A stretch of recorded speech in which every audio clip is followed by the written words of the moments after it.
Good evening and welcome to the news at 10. Jordan joined the rest of the world in celebrating International Women's Day on March 8th. This year, the United Nations titled the day, "Time is Now, Rural and Urban Activists Transforming Women's Lives," following the unprecedented international movement that called for women's rights, justice and equality. Senate President Faisal Al-Fayez called for a comprehensive review of women's status in society. He also called for a total equality and empowerment of women, including their participation in the economy. Various activities were held across the kingdom in celebration. People the world over also marked Women's Day. In Saudi Arabia, women are slowly gaining their own right and today made history in Jeddah by exercising their new right to jog. Women have been allowed to drive, visit cinemas, and get involved more than ever before. In Turkey, thousands of women activists took to the streets in the border town of Hatay to raise awareness of the plight of Syrian women, particularly those in prison after 7 years of civil war. Women also staged demonstrations in the capital, Ankara, where dozens of women danced and called on the government to take action against domestic violence and child abuse. And in the mainly Kurdish southeast province of Diyarbakir, demonstrators called for peace in the region. In Spain, hundreds of women brought traffic to a halt outside Madrid's City Hall as the country's two main labor unions called for equality and denounced domestic violence.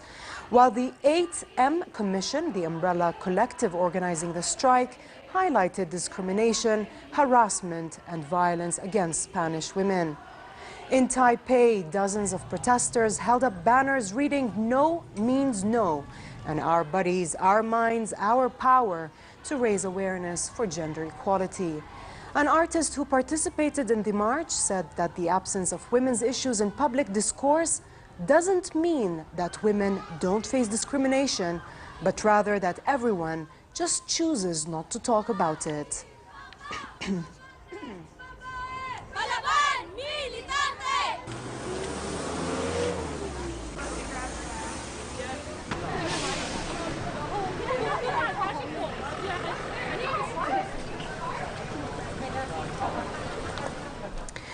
Over to Syria, where, according to a pro-Damascus commander, the army is poised to slice the rebel-held eastern Ghouta in two. The commander said forces advancing from the east linked up with troops at its western edge, piling more pressure on the last major rebel enclave near the capital. The government has also opened a second safe corridor out of eastern Ghouta, along with one near Douma, with the state media saying it was for civilians who are besieged by terrorist groups in eastern Ghouta to leave through the Jisrin Mleha road. Rebels, meanwhile, said they were deploying more guerrilla-style ambushes in lost territory, trying to stop further advances. According to the British War Monitor, rebels bombarded two government-held villages besieged by insurgent forces, killing 2 children in the north. The International Committee of the Red Cross and the United Nations, meanwhile, said an aid convoy that was supposed to go to Ghouta today was postponed.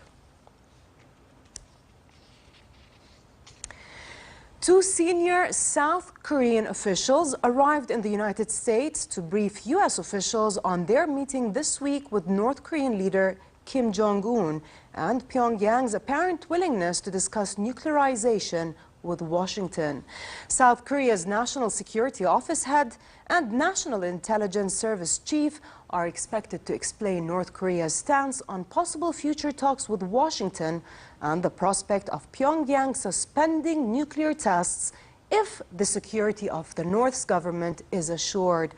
A South Korean official said the 2 delegates are due to meet with U.S. National Security Advisor H.R. McMaster and possibly President Donald Trump or Vice President Mike Pence. U.S. President Donald Trump is to press ahead with the imposition of 25% tariffs on steel imports and 10% on aluminium, although he said he was willing to strike a deal that could exempt Canada and Mexico. Talks of tariffs has raised the prospect of a global trade war and hit stock markets hard. Both the European Union and China have said they would retaliate against the U.S. action, as have Mexico and Canada. The European Financial Affairs Commission said that Europe wants to avoid a trade war with the U.S., but is preparing immediate countermeasures just in case. While the French foreign minister said Europe must respond firmly to Trump's proposals, but warned that it would hurt American interests on the long run. China also warned the U.S. it would take a necessary response in a possible trade war. The second winter storm in a week pounded the northeast of the United States, forcing schools to close and leaving hundreds of thousands without power.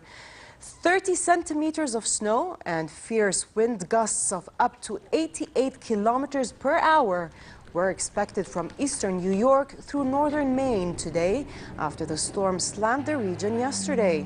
24 flights were canceled earlier today after about half of all scheduled flights were canceled at the 3 major airports serving New York City yesterday.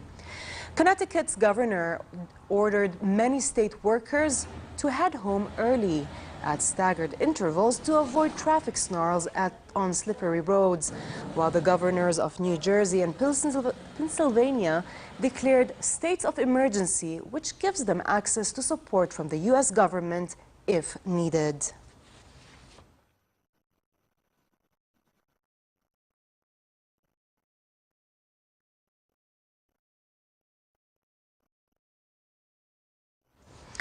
In sports, thousands gathered to pay tribute to Davide Astori, the Fiorentina captain who died suddenly on Sunday at the age of 31. Astori, who made 289 Serie A appearances in 10 seasons and played 14 times for the national team, was found dead in his room at the team hotel in Udine, where Fiorentina had been due to play Udinese. The municipal government of Florence declared a day of mourning, and schools and businesses were asked to observe 1 minute's silence in the afternoon.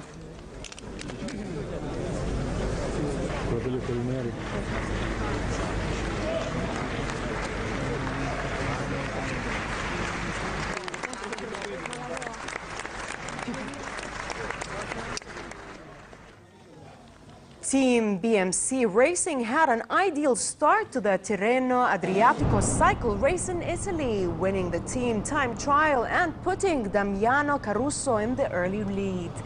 BMC negotiated their way around the 21.5-kilometer course in Lido di Camaiore in 22 minutes and 19 seconds.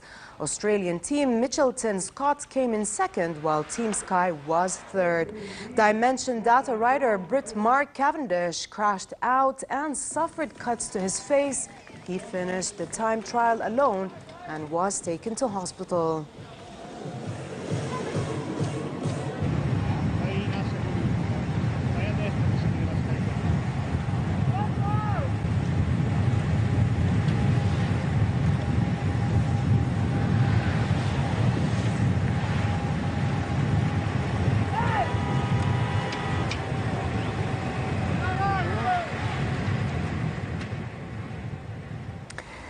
And finally, the weather outlook.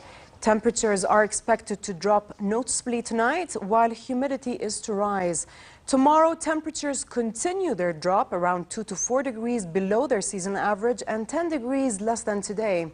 It will be relatively cold across the kingdom and fair in the Jordan Valley and the Dead Sea. People with respiratory disease and eye sensitivity are cautioned against prevailing dusty conditions tomorrow. Amman can expect a high of 14 degrees Celsius, dropping down to 6 degrees at night, while in the Gulf of Aqaba it will be hot, reaching a high of 30 and a low of 13 at night. With this, we come to the end of tonight's news. I'm Dana Abu Sham. Thanks for watching and have a good night.